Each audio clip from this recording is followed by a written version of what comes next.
এই ভিডিওটা কিন্তু প্রায় 2-3 সপ্তাহের আগের। বিভিন্ন কারণে আপলোড করতে পারিনি। জুলাই মাসের প্রথম দিকে। আজকে ছিল আমার বড় মেয়ের জন্মদিন।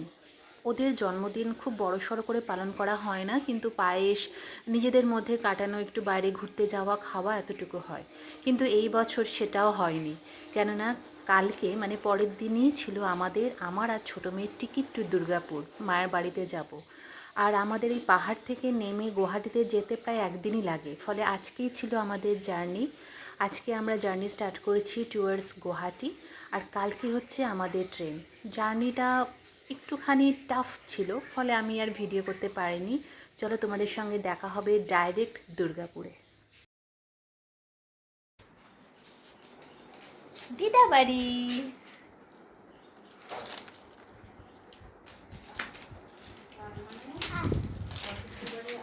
সবাইকে দেখাও ঘরটা, সবাইকে সবাইকে দেখাও। বাবা গত বছর এই সময় আমাদের ছেড়ে চলে গেছিলেন। ওনার এই প্রথম মৃত্যুবার্ষিকী উপলক্ষে আমার এই মানে ঝটিকা সফরে আসা ছোটো মেয়ের সাথে। জার্নিটা যেহেতু অতটা ভালো ছিল না, মানে অনেকটা টাফ জার্নি ছিল, হেক্টিক ছিল, ফলে চেহারা দেখেই বোঝা যাচ্ছে। দাদুর গাছের আম। চলো চলো খাও বাবা, খাও খাও খাও খাও। প্রচুর আম হয়েছিল আমাদের গাছের, অনেক নষ্ট হয়েছে। আশেপাশে সবাইকে গিফট করা হয়েছে। এগুলো হচ্ছে মানে এক্সট্রা ছোট্ট ছোট্ট আম, খুব মিষ্টি, টেস্টি। খাও বাবা, খাও।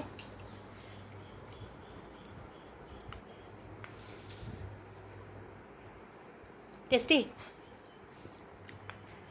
এখন দাদু নেই, কিন্তু দাদুর গাছের আম রয়ে গেছে। আমাকে একটা দাও। আম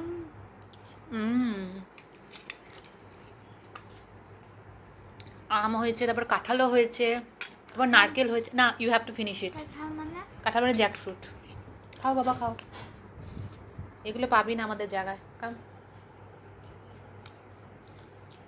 বাবার বাৎসরিক কাজটা আমরা দুর্গাপুরের ইস্কন মন্দিরে করি, খুব ছোট্ট করে করা হয়েছিল।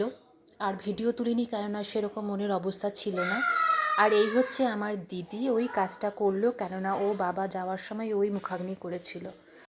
ছোট্ট করে হলেও ইস্কন মন্দির তো, ভগবান শ্রীকৃষ্ণের কাছে শুধু হাত জোর করে এটাই প্রার্থনা করছিলাম, বাবা যেখানেই থাকুক, বাবা যেন শান্তি পায়, বাবা যেন শান্তিতে থাকতে পারে। দিদি হাই। আন্টি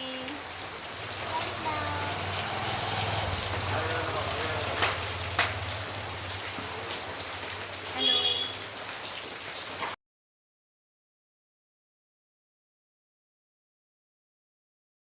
আমার বাবা একজন সরকারি এমপ্লয়ি ছিলেন, আর তার পাশাপাশি ওনার একটা শখ ছিল দোকানের।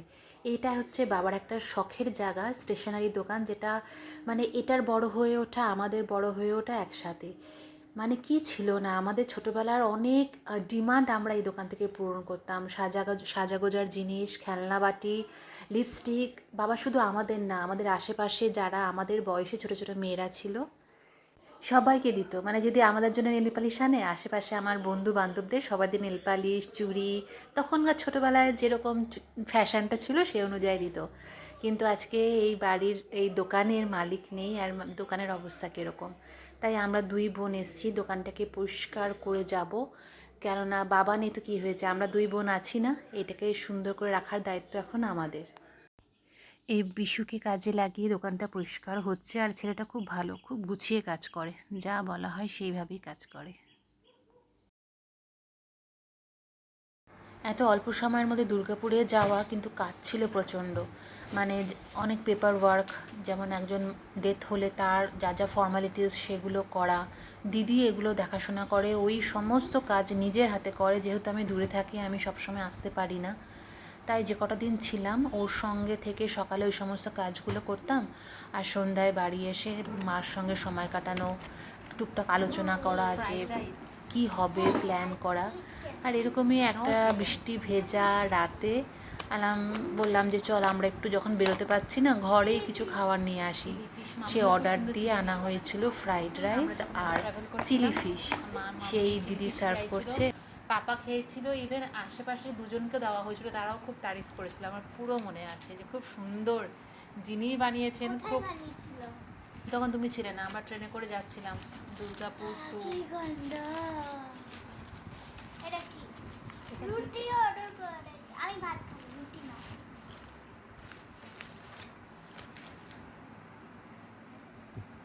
উড়ে যাবে দিদি, একটা রুটি রুটি বসা। খাও বাবা খাও।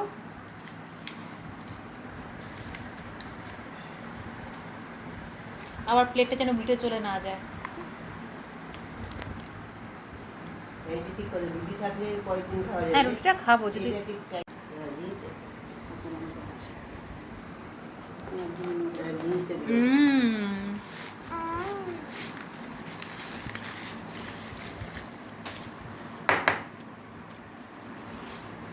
Fish time. এটা কি বলো? ফিশ। Fish, chilli fish. এটা ফিশ না চিকেন? No chicken. এটা ফিশ চিকেন। এ অনিয়ন কেন? ব্যাস ব্যাস ব্যাস। ঝোল নাই। বাও, এটা গ্রেভি হয় বাবা, এরকম ঠিক। ফ্রাইড। একটু গ্রেভিটা দেখ। এটা অনিয়ন দিয়ে। Not bad. আমার টান। কেরম? Your red one is yours না? ও তাহলে তোমার টান। এত জোরে জোরে মারছো তো চলে যাচ্ছে ওনাদের বাড়ি। 1 2 3 4 5 6।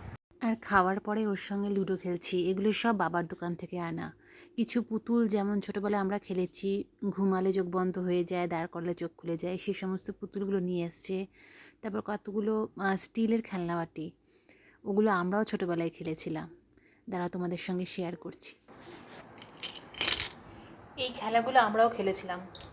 তারপরে যখন বড় হয়ে গেলাম না, তখন এগুলো ইউজ করতাম ঠাকুরের। মা এগুলোতে চন্দন বেটে রাখতো, চন্দন সিঁদুর। এই খেলাগুলো যখন পেলাম বাবার দোকানে, মনে হচ্ছে যেন ছোটোবেলায় ফিরে গেছি। মানে আমাদের ছোটোবেলাটা যেন চোখের সামনে আবার ভেসে এসেছিল। এগুলো মেলাতেও পাওয়া যেত, পুরো মনে আছে। এগুলোতে আমরা চন্দন বেটে লাগাতাম সরস্বতী পুজোর সময়।